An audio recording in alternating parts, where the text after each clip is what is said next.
How do you recommend somebody make that decision, and what kind of things should they look at? Each type of business you have to look at, is this something that's going to be my career, or is this something to make extra income? It's a different mindset shift. I started thinking about what are the things that are my non-negotiables. I like having freedom of proximity and time, right? I want to be able to work at night if I want to. I want to be able to work on the back of a cruise ship. There's only certain business models that fit that. So when you start thinking about what your non-negotiables are, and those happen to be mine, like, so what do I need to do? What kind of businesses can I create that use my skills or my knowledge that I can go do those things? And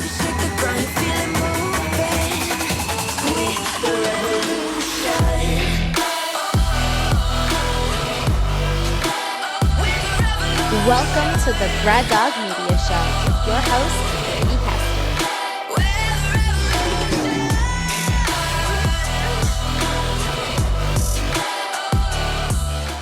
Everybody, welcome. Speaker, podcaster, business coach, and author Tony Whatley. What's going on, Tony? hey, Brady, thanks for having me on the show, man. I can't wait to bring some value, maybe intrigue your listeners with a crazy story or two, and maybe get some takeaways at the end of this. Hey, sounds good to me. And so just to give a little background on things you're up to, you have a best-selling book, Side Hustle Millionaire, and you also have a podcast. You're a business coach. You have several Facebook groups where you help people. So you have so much going on. Let me ask, where did it all kind of start for you?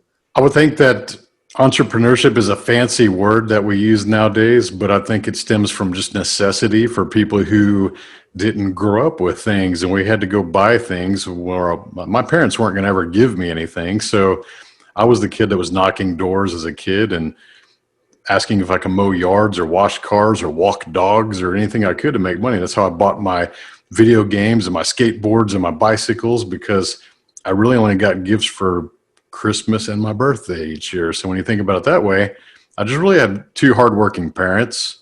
I grew up lower middle class in south of Houston in a town called Friendswood. Back then it was about 20,000 people in that population. And they just taught me the value of hard work. If we wanted something, go figure it out. And they were always encouraging me that, hey, if you want it, go figure out how to make that. And even led to going to school. And if I wanted to go to college, you go figure it out. And they weren't going to pay for that. So I did that by working in the refineries here in the Houston area, construction out here in Houston, and put myself through engineering school, University of Houston. It took me 7 years. Basically, I was working full-time construction. I would go to school at night, and on the weekends I would wait tables. So I was working 2 jobs and going to school full-time, and I was like a zombie, sleeping 3 or 4 hours a night, and broke, and stress, anxiety, and all those things rolled into one. And that was my 24/7 hustle and grind mode, that 7 years doing that. And then what happens is when you graduate and you finally get your big boy salary job, probably $40,000 a year, starting out back then, I found myself that I was getting home at 4:30 in the afternoon and feeling like I had a part-time job, even though it was a 40-hour work week. I felt like I was a part-time job. And so I started thinking about what can I do to make more money? Because I wanted to make 6 figures, just like everybody in the middle class dreams about making 6 figures. My mom never made that. She was a public school cafeteria lady. And so, maybe I can start a business, or maybe I can teach myself some new skills to, make some side money. And that's what I did. I taught myself how to build web pages and do graphic design with Photoshop. And this was around 1996, 98 range when I started to do that. Just reading books. People are asking you, what's the book that changed your life, Brady? Like for me, it was a HTML coding book that I bought at probably Barnes and Nobles for $15. And I would fire up Notepad and I would code HTML, and I would look at it on a browser just to see what it did. And I would just kind of go back and forth, and I learned how to make little simple web pages. And then I bought a book on Photoshop on how to do that. And I just kind of went chapter by chapter and just practiced with it, with a free bootleg copy of Photoshop that someone had given me with a code cracked on it, right? And I just taught myself those things. And then I said, okay, I think I can build some web pages now. So what I did is, I'm a car guy.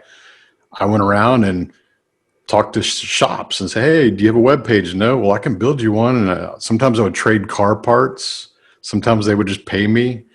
And so they were paying me like $500 to build a 3-page website just for information and some pictures and things like that. And it's like, well, man, I need to learn how to do photography. So I bought a DSLR and I bought a book on how to shoot photos and learned from people who were shooting from photos in magazines. And some of the best photographers, actually, I just reached out to them. Hey, give me some tips. I'm a beginner. And they're like, oh yeah, do this, get a tripod, get the right lens, use this lighting. And I go, okay, cool.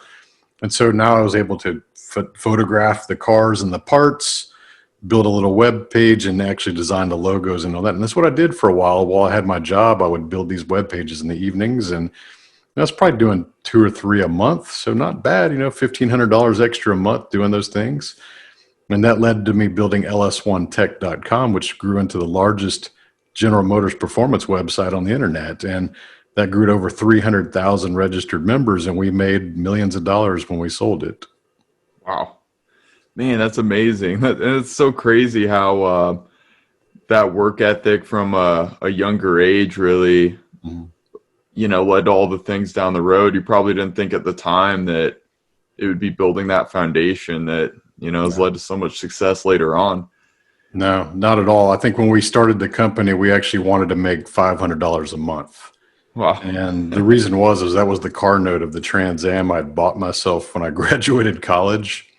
And I thought, man, if I could just get a free car by building this website and we get to hang out on it and all my friends will be in there and we all have these same cars, we could just talk about racing and making them go faster and making them look cooler. And if I got $500 from advertisers, that'd be like having a free car. And that's really how I thought about that. And within 10 months, we were making about $10,000 profit per month and sold it. And 6 years later, went up selling it. So we just did the right things. We ran it like a legit business, and we made sure not to rob the money from the company. We just kept reinvesting it in the company, watching it grow and doing the right things, and built a recurring revenue business model. And we started to get into the vertical space. I launched a wheel retail company off of that because I had a lot of captive audience right there, and people that like to buy wheels. And I saw that nobody was really fulfilling that need on the website. So it's like, well, everybody keeps asking me for advice because I was building all these project cars.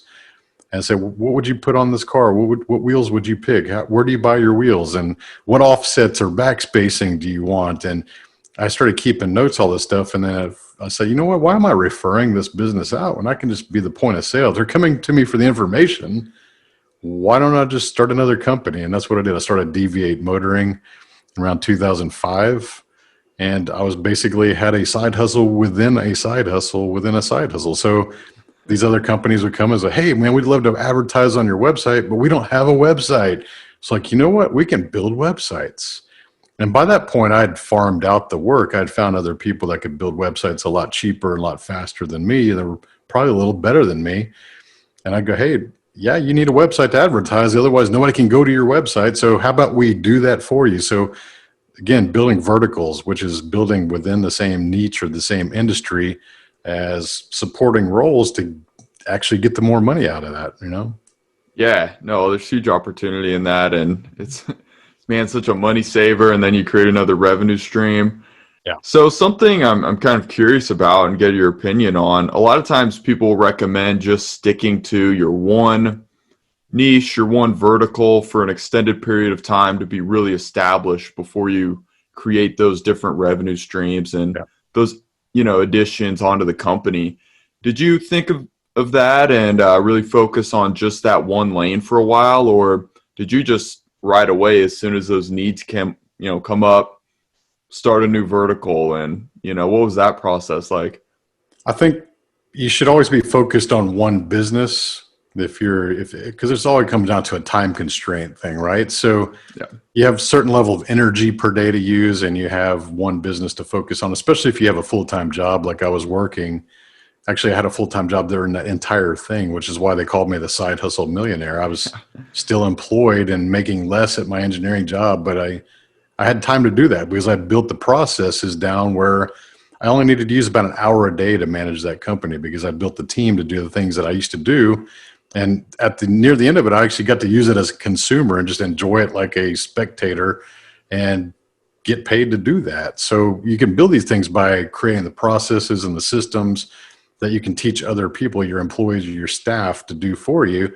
and just pay them for their time, and then you make the money too. So I didn't want to build it where I had to still be the guy updating the server and updating the software and checking all the securities and doing the logos and, debugging things. Like, nope, I'll just pay somebody that loves doing that, and that's the kind of thing you got to have that mentality. But, for me, it was always about, what do I need to do next to push myself further away from being involved in the company and just being used as as someone as an external, like a actual user, because what that gives you is perspective, because we're all about making sure that the users and the visitors had a good experience when they visited the website. The value that they're getting from was important, because if we give them value and enjoyment or entertainment, they're going to keep coming back every day and telling their friends about it. But if it sucks, or if the website's really slow, or it's laggy, or it's buggy, they're going to go, this thing sucks. I'm going to go find a better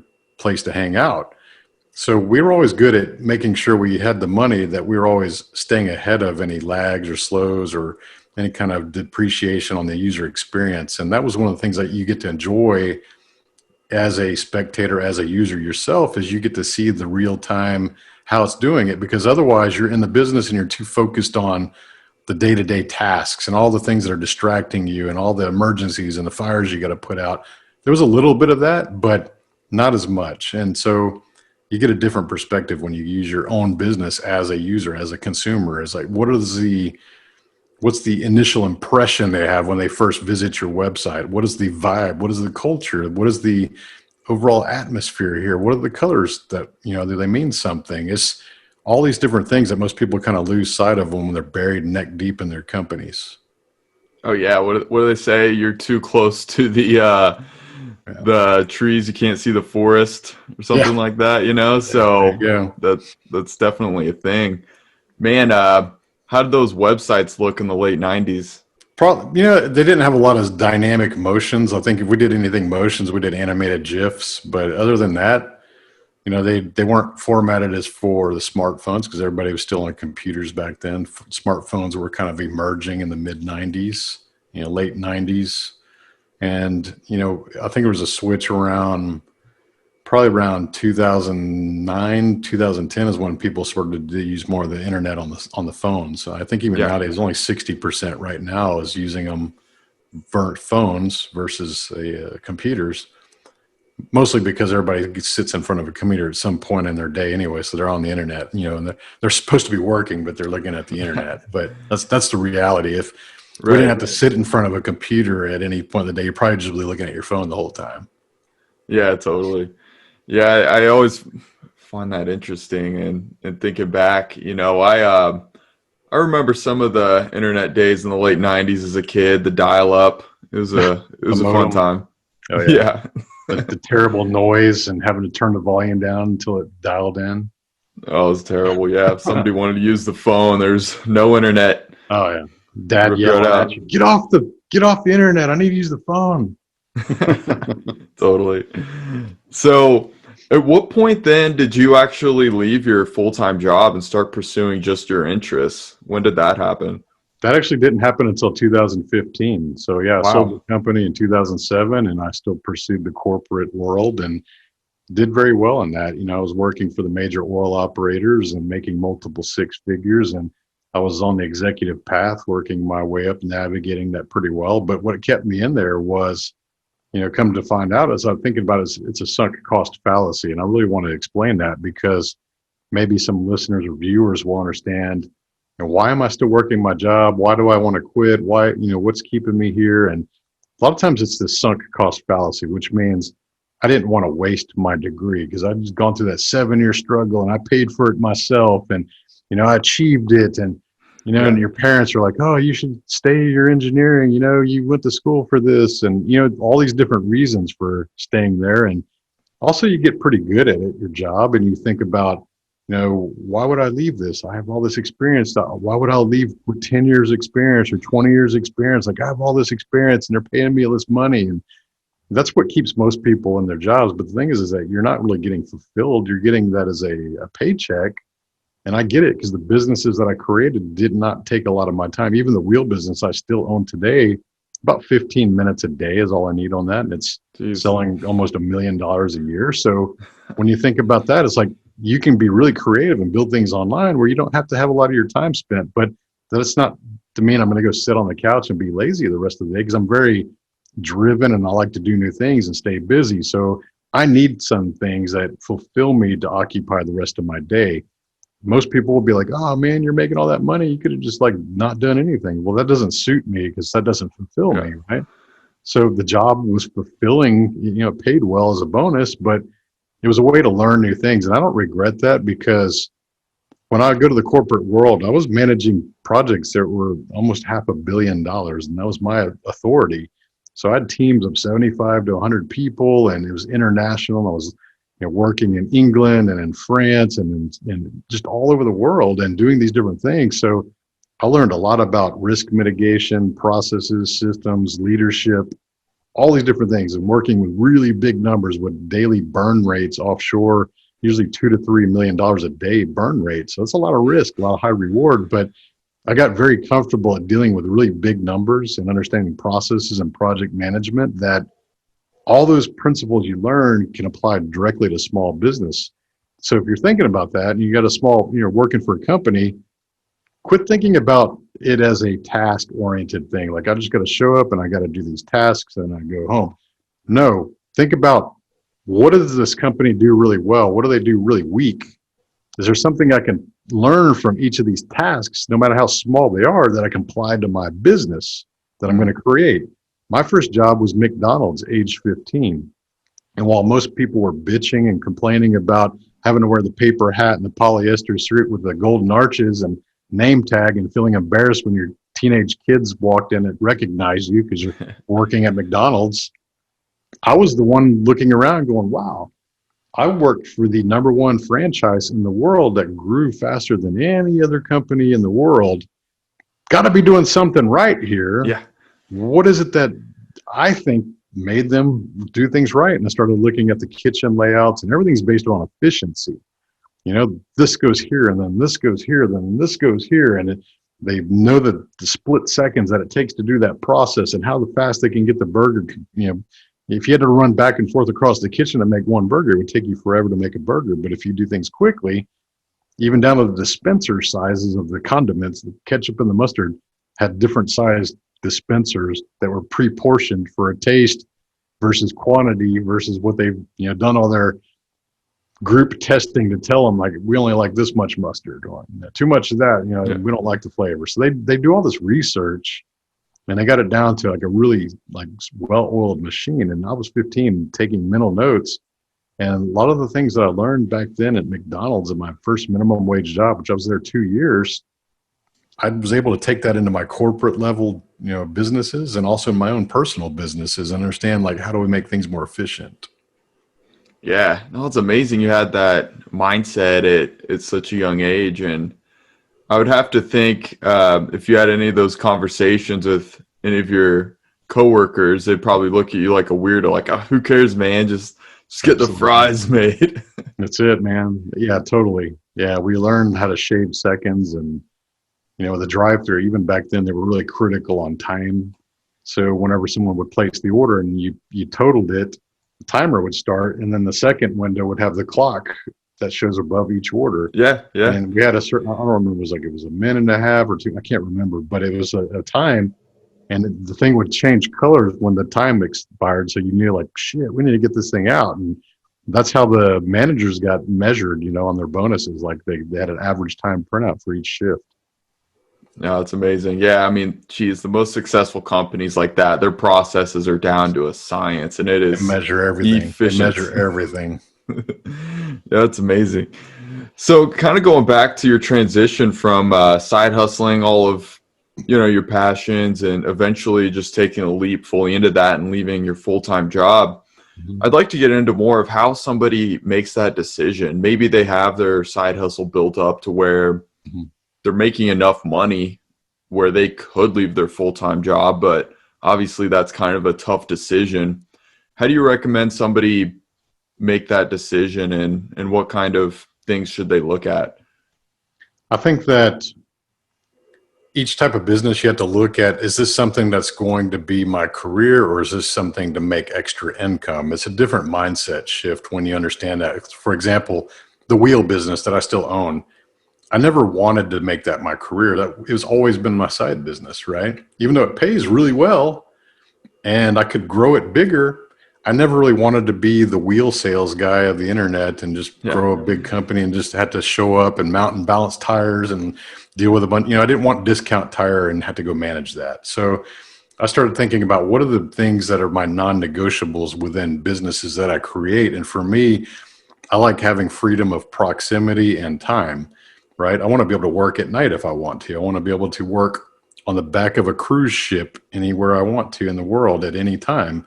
So there's only certain business models that fit that. So when you start thinking about what your non-negotiables are, and those happen to be mine because of working in corporate and having to show up 8 to 5 for 20 something years, I was like, I don't want to do this shit anymore. Like, so what do I need to do? What kind of businesses can I create that use my skills or my knowledge that I can go do those things? And that's what led to me becoming a business coach and a speaker and an author, is because now I can set schedules and do things and block out time for me and the things that I want to do with my family and vacations. And I go on vacation with the wife, but you know what? I can still schedule meetings. I can still jump on Zoom calls just like this. And I did. I was in Portugal earlier this year. I've been in 20 different states just this year alone, doing different events. And I can still have my meetings. I can do that anytime. We can just schedule that stuff and be creative, And when you've got international clients, time zone shifts work pretty well in your favor sometimes, right? So when you think about that kind of stuff, what is it that you want to do with the business, first of all? If it's going to be a hobby to create extra income that you never plan on leaving, all right, just try to make as much money as you can from that in the minimal time, that you can. That's fine. Just leave it there. You may never go full time. You may not be able to go full time and actually increase, because a lot of times people think that, if I'm spending 10 hours a week on this, if I go 40, then I'm going to go 4X and I'm going to make 4 times the money. But that's not always true, because you may actually have the market share. You may have built a product that you can't scale, or a service that you can't scale without having employees or new resources. So, think about this, like LS1Tech, we were making about $400,000 a year profit from a side business, but we were the number one in the market. So we were the market share. We were the benchmark. Me quitting my job to go work, 7 extra hours a day on that business would not have increased the income, because we were at the top of the food chain, right? See, Yep. So you have to be realistic with those kind of things. Is this really going to grow if I put more time in it or not? So I'm big on trying to make as much as possible with a minimal time, right? Try to get that down. Now, if you do build something with the intent to leave and go full time, you need to have that number. You talked about you have your bills paid, and most people don't have that number in their mind. So what you want to do is think about what are the things that you could sacrifice and push out of your life temporarily that you don't really need, and get rid of those frivolous things, and then whittle your bills down and your actual obligations down to an actual number. And you're listening to this or watching this, I want you to understand what that number is. If that's $3,000 a month or $5,000 a month, or whatever your lifestyle is, come up with that actual dollar value that's in your mind, that if I make this much money, I could actually be free of my job. I want to have that freedom. That number is all it takes. That's it. So what you do is when you actually create that number and you actually start making that number on average, not your best month ever makes that number, but let's say like the last 3 or 4 months of your business, you're making that number. Okay. So what you should do is put yourself through a quality audit at that time and go, hey, I'm at this number now that I could actually go full time, because that's the number. I'm already here. Now, would quitting my job actually help me grow this business or not? And if the answer is no, then maybe you keep you both. You still work your job. But if it does say yes, that, yeah, I have the potential to grow this business and increase from here, then you probably should quit your job. And you probably should, because you're free now. You're basically have made the money to cover all your bills. That's all you need.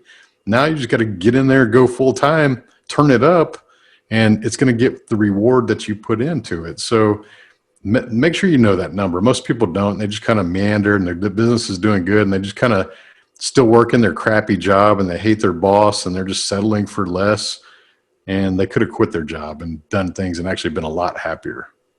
Yeah, totally. That's good advice. And another thing that I don't know. It works for a lot of people, but it kind of bothers me at times is oftentimes people will recommend to others to just quit the full-time job and, sink or swim. And my thinking is it's like if something's worth worth the while and something you really want to pursue, you can find the time for it outside of a full-time job. So, I mean, do you ever recommend to somebody to just quit the job early before they get to that number? Or would you recommend the safer route and make sure your finances are in order and in a good place before you do that? There's pros and cons to doing each of those, but you got to put it in the context of who you're giving that advice to. So if you're asking the burger flipper me at age 15, age 16, and I've got actually unique skills or abilities that I can go monetize instead of flipping burgers, then yeah, that's a minimum wage job. That's a pretty low risk that you can probably go find another one of those if you don't, build your startup very well. So someone that's making, let's say, if I'm going to put a number, let's say if you're making $50,000 or less per year, you probably have a pretty good odds of finding that kind of replacement job if things don't pan out. So you can always go back. Most people think a decision is final. Like, oh, if I quit my job or my career, like it's over, I'm jumping off a cliff. Like, no, you can go jump off a cliff temporarily and you're going to feel some pain initially. But if it all fails or blows up in your face, go get another job. That's okay. No big deal. No one's going to shame you because you tried. But now if you're talking to somebody that's got a lifestyle built around $150,000, $200,000 a year, you don't go tell those people, hey, just go quit your job and like start your business, because that's not responsible. You're not really mitigating risk. So if you do want to have an exit from your company, think about maybe having 6 months of what your bills cost, that number again we just talked about. Have 6 months of that saved up over time. And you go, no, whenever I get to 6 months of this, I'm going to quit my job and I'm going to go all in on this business. Because here's the other thing that most people don't really understand is that when you do go full-time entrepreneurship, now you're only getting paid based on your performance or the value that you create in this world. So you're going to actually have a little hunger and a little bit more desperation to go do things, where if all your bills are paid, you're going to be kind of complacent. You're going to lack accountability. You're going to do things half-assed. You're not going to do what your competitors are willing to do, which is deliver quality, deliver value, actually be aggressive, go get the business, because they're actually eating only what they hunt, right?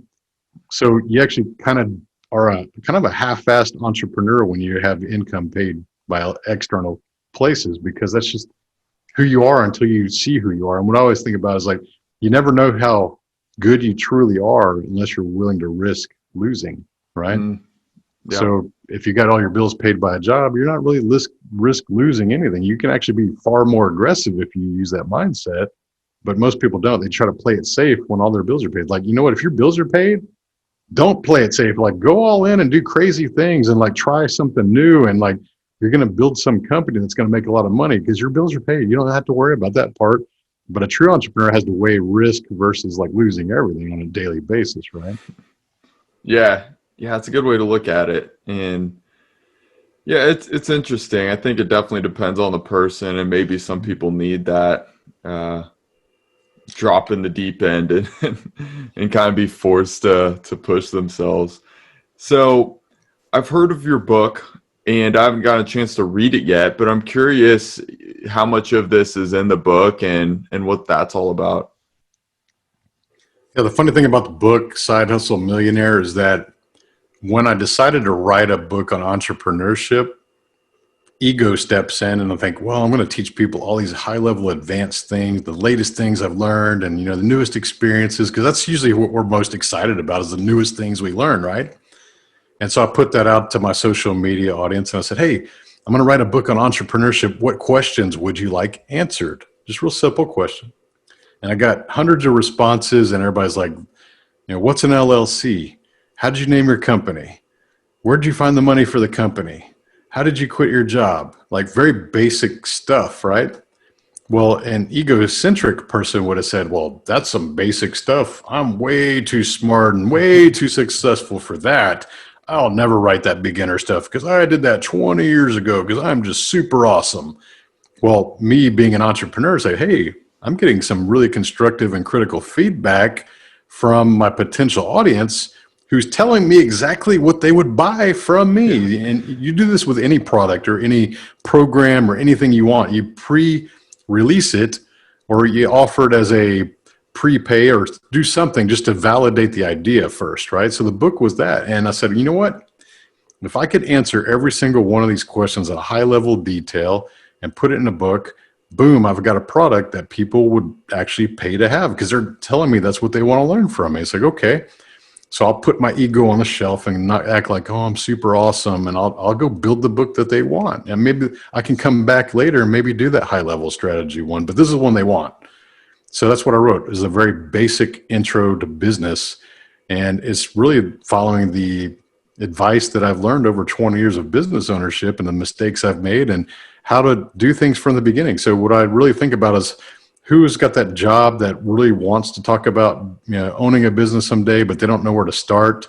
Maybe they can't afford to hiring a business coach like me because I get it, I'm expensive.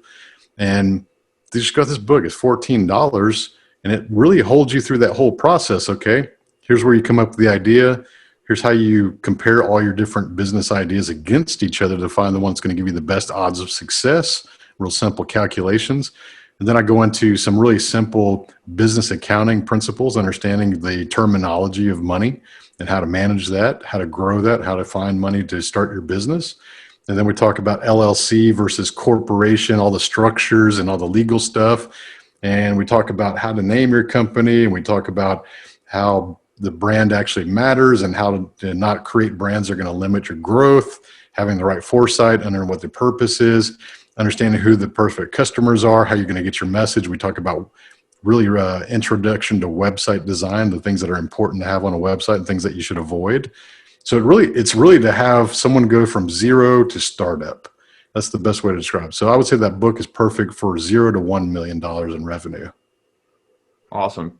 Yeah, I mean that's a place where more people are than not, Right. So that makes sense that it's the base of the pyramid. So it's a big audience. And yeah, we launched that in May of 2018 and sold 1,000 copies the first week. It became the #1 bestseller in business category on Amazon, and it's sold thousands and thousands of copies since then. And it's really helped launch my career because it established me as an authority in the subject. Right. Because here's the thing: I was reading all these other books. Actually, when I started thinking about the basic level books and I saw the other ones about startups and side hustles, I was like, okay, let me do some market intelligence research. I'm going to order these books and read them and see what they're talking about. And when I was reading these books, it actually disappointed me because I thought I was going to learn something because I like reading books. I have a lot of books and I'm always reading. So I was like, man, there's got to be some gold. If these guys are the best sellers, there's got to be some things I'm going to learn from them. Like, I can't wait.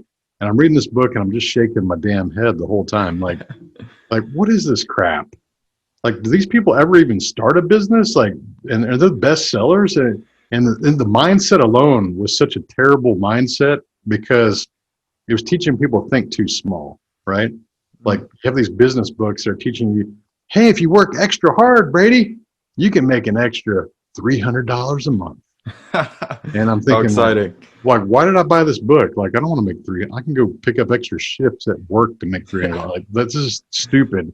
And the other one, if you put a lot of effort into it, you might make $1,000 extra. I'm like, come on, man. Like, is nobody teaching like how to make real money online? Like, is anybody doing that? And that's what I saw was those books were the experts. And I get that they're encouraging people to go start something. That's great, but they're thinking too small. They're setting these artificial glass ceilings on their limits, and it's creating a potential that's just stalled down and just reduced. So I said, no, that's not going to work. So really, my first 2 chapters on mindset and getting over excuses that people like to use. Yeah, love it.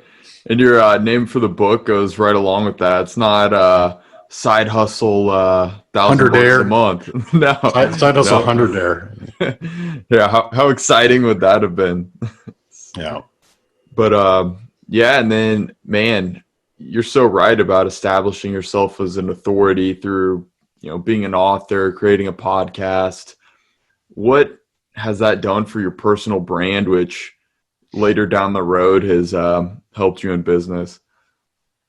I think the book was critical for starting the personal brand because I've always had the same knowledge, right? I'll give you the idea because before I had the book, I would go apply to be a guest on podcasts or apply to stand on stages and do those kind of things. And they would be like, who are you? And, why would we have you on the show? And even though I had tangible proof that I'd built companies and sold for millions, they didn't really care because it wasn't relevant today. This was 10 years ago. They weren't like, what are you doing today? Like, how do we know you're, doing it today? And it's like, well, I still have these other companies. Like, oh, it's cool. But, the days with social media, everybody wants to see your Instagram, your LinkedIn, your Facebook, or they're looking for some kind of relevance that you're doing things like, okay, well, I think I need to go write a book. And if I'm going to write a book, it's going to become a bestseller. And I actually put that on my vision board right in the middle. I put the Amazon #1 bestseller logo. Before I even typed the first word, I put it right in the middle. So every time I fired up my computer, it's the background of my computer screen. And I would see that every day.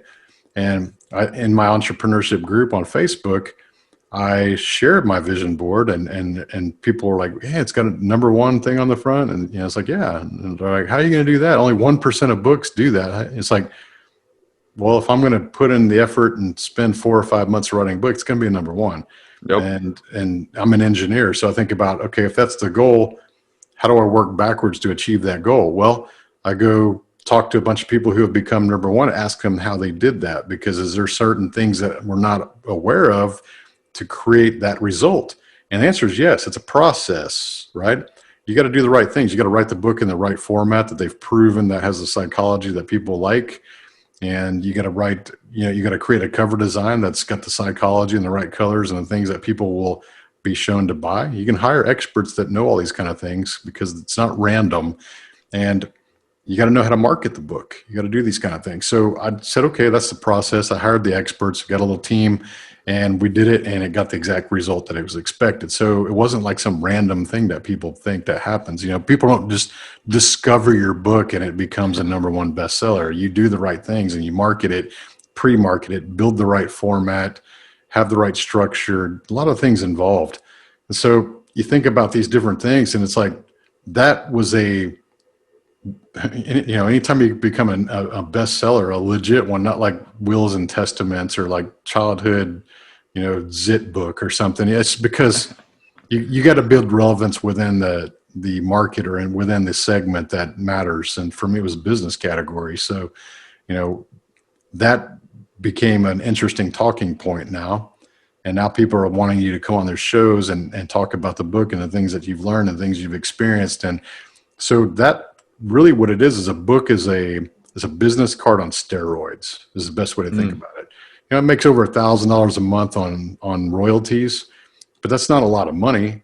It's more about the business card and the authority play, which gets you to really unlock doors that you didn't even know existed. So that, you always think about like, this is the key to unlock doors. Well, before that book came out, it became the key that unlocks doors that were invisible. Like I didn't even know they existed until that book came out, right? Wow. It even opened up my mind because like, for an example, like people are like, what does that mean? It's like, I write this book and one of the first speaking gigs that I got paid to go do was to go speak to a financial advisor's clients. I'm like, side hustle millionaire, and this guy with 100 clients wants me to come speak at his annual thing and to his clients. Like, the guy's managing $1 billion portfolio. Why does he want me to come speak to like that? Like, it didn't make sense to me, right? And so when I was talking to him, he's like, well, here's the thing. If you come speak to my clients and teach them how to make more money, I get to manage that money. So we're always teaching our clients to go find more streams of income. The question you asked earlier, and they're retirees and things like that. They've got a lot of capital. It's just sitting there. They're not doing anything with it. We teach them how to make money. So we benefit from it too. So I was like I would have never thought in my entire life that I would go speak at some financial thing. And I did. And then another one was realtors, realtors want to know how to make money and how to build a personal brand. And each realtor, my wife's a realtor, so I get it. That's like their own independent little self-employed business that they only get what they hunt, right? So they brought me in to speak at a convention with hundreds of realtors and teach them about personal branding and do videos and how to market yourself and maybe write a book to become an authority in that niche or that area that you're selling to and all these different things. So it's like, dude, I didn't think about that either. See, so these were doors that were invisible to me, like oblivious to that book opened up. And, that kind of leads to the podcast, and that leads to standing on more stages and becoming the business coach. That was my goal, to become the coach, but you had to build the authority and put in the value to be able to get the result at the end that you want. Yeah, exactly. I'm a big branding guy. It's a big part of things I do. So I kind of geek out about that stuff. And it's crazy how the more you're able to put yourself out there in these different ways, the more things that are able to come back to you that, like you mentioned, those invisible doors that you wouldn't even expect, but you wouldn't have known if you didn't take those first steps and put yourself out there and do the book, do the podcast. And it's crazy what then comes back. Yeah. You start to attract opportunities when you put yourself out there and people start to resonate with your message and things that you do. And for example, I got approached 2 months ago to be a partner on a startup for another online business. And I'm not even in that industry, but one of the guys that's running the group, he basically has been watching my content and got to know me a little bit better. And he's like, hey, we want you to bring you in because you know how big, massive communities. And, we need that as part of our company. So they just brought me in. The opportunity came to me. I didn't go looking for it. Yeah, man, it's amazing. All right, so kind of a random question here. I know you're a big car guy. I asked my cousin Josh George, owner of Mod Mafia, this the other day, and of course he mentioned his Lambo. Yeah, big surprise. What's the most fun car that you have that you love to drive? Man, fun. I would say I've got a couple Dodge Vipers, and one of them is about 1,200 horsepower, and that one's the adrenaline rush. Over 200 miles per hour in the mile, and 187 miles per hour in the half mile, and shifting gears. It runs low nines, 155 in the quarter mile. So that's my straight line adrenaline rush car that I built myself in the garage out in the back. And crazy. The other Viper's a Viper TA, and it's more focused on road course and doing laps. And it's 700 horsepower, but it's perfect for that kind of car and doing laps. And and I built a 1969 Camaro that's been on the cover of Super Chevy, and it's a Camaro that costs more than a Lambo when you think of it that way to get them like to that level. But I like to build cars and then drive them and race them. Yeah, man, that's fun. So you go out and race. Like, do you ever race anybody else, or do you go for your top times and try to beat your scores? It's a funny thing because I started racing when I was 16, drag racing, and then probably around I was around, I guess, 32-ish. I started to do more road course, and I still like to do the airstrip runways and the road course and the drag. I still like all of them, but in 2015, when I decided to leave the corporate world to go focus on building this business and my wife's real estate business, I pushed cars aside. As much as I love them and as much as I've made a lot of money with cars, I had to go sacrifice that distraction because that's just something that I wanted to show that I could do that. And I have. For the last 5 years, I did not race, did not spend money on the cars. I just drive them, enjoy them, and I don't go do things and spend a lot of crazy money. Because when you're out there road racing, it's an expensive hobby. Like, people think golf's expensive. Road racing is way more expensive than anything because a set of tires, about $1,800. You burn that in a weekend, and probably about 4 or 5 tanks of race fuel. So you're probably going to spend about $3,000 a weekend, once you factor in all the traveling and the hotels and the meals, and that's just a hobby. $3,000 a weekend, that gets pretty expensive if you go a couple of times a month. And that's what I was doing. And I was like, you know what, this is it's a distraction of money and time. And if I'm going to go focus on building my personal brand and this coaching business that, will hit 7 figures soon, and all these different things I'm working on, I need to be able to sacrifice something I truly love to go focus on what matters. And that's what I did. As I put the cars to a side, I still have them. I still fire them up and go drive them around, but I don't go do the racing thing anymore. And you know what? I don't miss it anymore too, because there was a lot of personalities and toxic people in that side of the scene that I just didn't really want to be around. everybody was just really just big dicking each other and throwing their wallet down and acting like they're the baller of ballers. And it kind of started to lose the fun. And, you start hanging around people that just define their personal self-worth based on the brand of car they drive. I'm so far above that I don't have to worry about that anymore. And, people are asking me like, hey, Tony, why don't you go buy a Lambo? And because I've got a Camaro that costs more than a Lambo. I mean, it's a $250,000 build. And I like Camaros better. I don't buy my cars for other people. There's a lot of people in that scene that only buy cars because they want other people to be impressed by their car. But I buy what I want. And I'm a true car guy. I've got the shop in the back and I do all the tools and I can fabricate and weld and build things. And, so I appreciate every vehicle for its intended purpose, but I don't never want to define myself based on the car I drive or the people I hang around with, what cars they drive. Awesome. Yeah, no, it's crazy. Buying something just to impress somebody else when dude, you see it all the time. Automotive groups.